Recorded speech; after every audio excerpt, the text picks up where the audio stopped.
Kothamangalam block panchayat വാർഷിക പദ്ധതിയിൽ 12 ലക്ഷം രൂപ അനുവദിച്ച് എം കവല കുഴിപ്പള്ളി ശാസ്താവുംപടി പാലം നിർമ്മാണം ആരംഭിച്ചു. നിർമ്മാണോദ്ഘാടനം block panchayat president PM. Basheer നിർവഹിച്ചു. കോതമംഗലം ബ്ലോക്ക് പഞ്ചായത്ത് വാർഷിക പദ്ധതിയിൽ 12 ലക്ഷം രൂപ അനുവദിച്ച എം കവല കുഴിപ്പള്ളി ശാസ്താവുംപടി പാലത്തിന്റെ നിർമ്മാണോദ്ഘാടനം block panchayat president PM. Basheer നിർവഹിച്ചു.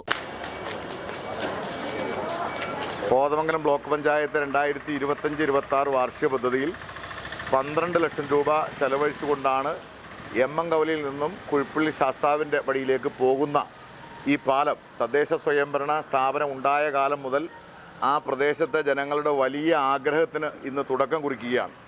കോതമംഗലം ബ്ലോക്ക് പഞ്ചായത്ത് ഈ സംസ്ഥാനത്ത് തന്നെ ഒട്ടേറെ വേറിട്ട സ്വഭാവങ്ങളുള്ള ഒരു ബ്ലോക്ക് പഞ്ചായത്താണ്. ഈ ബ്ലോക്ക് പഞ്ചായത്തിൻ്റെ ആദ്യമായി ഈ പ്രദേശത്ത് നിന്ന് ഒരു ജനപ്രതിനിധിയായ വ്യക്തിയാണ് ഞാൻ. ഈ ബ്ലോക്ക് പഞ്ചായത്തിൻ്റെ ഈ പ്രദേശത്ത് നിന്ന് ജനപ്രതിനിധിയാകുമ്പോൾ ഈ പ്രദേശത്ത് നിന്ന് എന്തെല്ലാം വികസന പ്രവർത്തനങ്ങളാണ് കഴിഞ്ഞ കാലങ്ങളിൽ ചെയ്തിട്ടുള്ളതെന്ന് പരിശോധിക്കുമ്പോൾ വളരെ തുച്ഛമായ വികസന പ്രവർത്തനങ്ങൾ മാത്രം നടത്തിയിട്ടുള്ള പ്രദേശമായിരുന്നു ഈ ചെറുവട്ടൂർ ഡിവിഷൻ.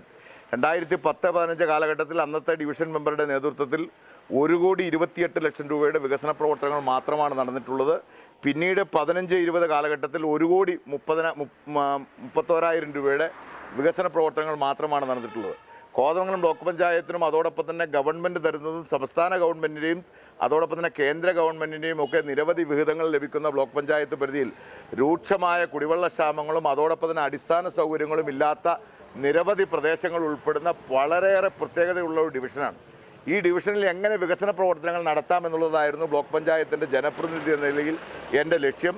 ആ ലക്ഷ്യം കൈവരിക്കുന്നതിന് വേണ്ടി രാഷ്ട്രീയ ഭേദമന്യേ മുഴുവൻ ആളുകളുടെയും വലിയ പിന്തുണയാണ് ഈ കാര്യത്തിൽ ഉണ്ടായിട്ടുള്ളത്. നിലവിലുള്ള പാലം തകർന്ന് സഞ്ചാരയോഗ്യമല്ലാത്ത അവസ്ഥയിലാണ് നാടിന്റെ ആവശ്യം ബ്ലോക്ക് പഞ്ചായത്ത് ഏറ്റെടുത്ത് പാലം യാഥാർത്ഥ്യമാക്കാൻ പോകുന്നത്. Block panchayat vice president Diana Noby ചടങ്ങിൽ അധ്യക്ഷത വഹിച്ചു. ബ്ലോക്ക് പഞ്ചായത്ത് സ്റ്റാൻഡിംഗ് കമ്മിറ്റി ചെയർമാൻമാരായ ജോമി തെക്കേക്കര, സാലി ഐബ്, ജെയിംസ് കോറമ്പേൽ, ബ്ലോക്ക് പഞ്ചായത്ത് അംഗം നിസാമോൾ ഇസ്മയിൽ, ഗ്രാമപഞ്ചായത്ത് അംഗങ്ങളായ Nasar Vattekkadan, Vrinda Manoj, Shena Shareef, C K Sathyan, K M Kunjubava തുടങ്ങിയവർ പങ്കെടുത്തു.